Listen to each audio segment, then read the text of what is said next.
السلام علیکم ورحمۃ اللہ وبرکاتہ۔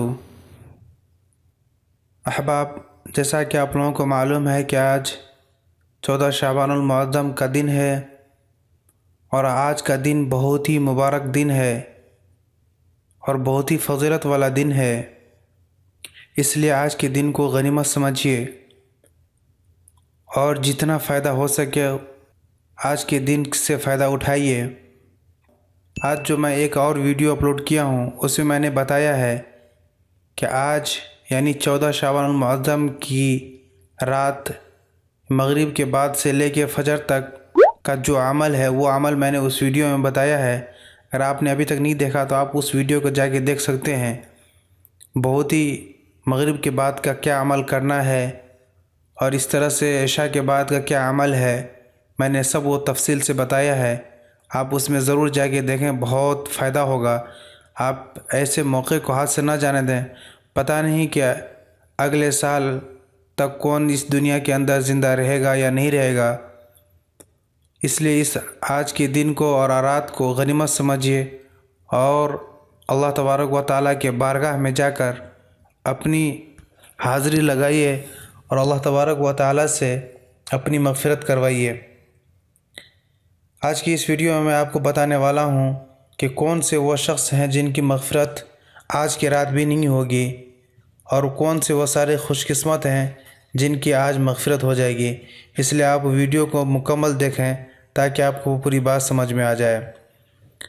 دوستو، حضرت ابو ہریرہ رضی اللہ عنہ سے روایت ہے کہ حضور اکرم صلی اللہ علیہ وسلم نے فرمایا کہ 15 شعبان المعظم کی رات کو میرے پاس حضرت جبرائیل علیہ السلام تشریف لائے اور فرمایا، یا رسول اللہ، اپنا سر انور اٹھائیے اور آسمان کی طرف دیکھیے۔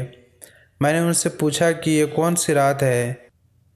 انہوں نے جواب دیا کہ یہ وہ رات ہے جس رات کو اللہ تبارک و تعالیٰ اپنی رحمت کے 300 دروازے کھول دیتا ہے اور ہر اس شخص کو بخش دیتا ہے جو مشرک نہیں ہوتا، جادوگر نہیں ہوتا، کاہن نہیں ہوتا، سود خور نہیں ہوتا اور عادی شرابی نہیں ہوتا۔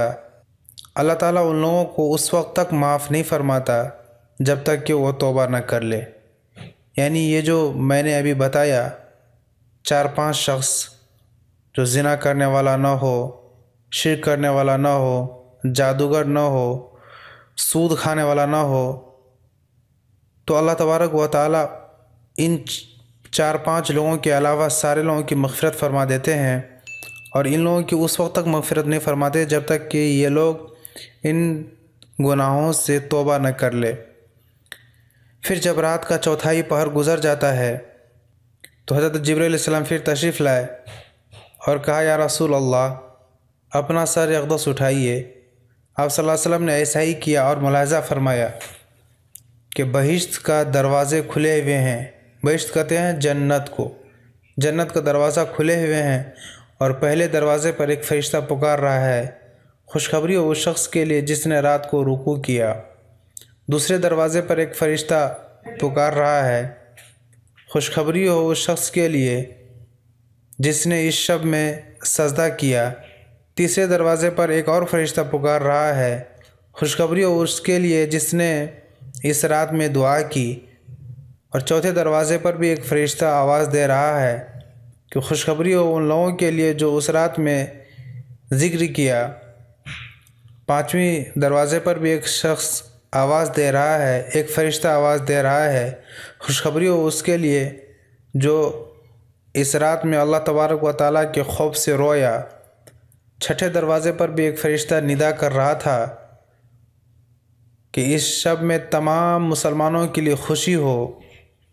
ساتویں دروازے پر بھی ایک فرشتہ پکار رہا تھا، کیا کوئی ہے مانگنے والا کہ اس کی خواہش اور ضرورت پوری کی جائے۔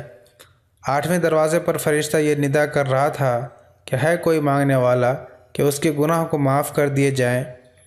حضور اکرم صلی اللہ علیہ وسلم فرماتے ہیں کہ میں نے پوچھا، اے جبرائیل، یہ دروازہ کب تک کھلا رہے گا؟ جبرائیل علیہ السلام نے کہا، رات شروع ہونے سے لے کر صبح فجر تک۔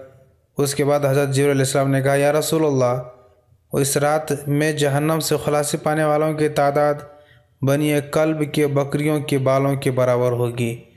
اللہ اکبر۔ اللہ ہم سب کو بھی آج کی رات میں خوب زیادہ سے زیادہ عبادت کرنے، دعا کرنے اور توبہ کرنے کی توفیق عطا فرمائے۔ آج کے لیے اتنا ہی، ملتے ہیں پھر کسی نئی ویڈیو کے ساتھ، تب تک اپنا بہت سارا خیال رکھیے گا۔ فی امان اللہ۔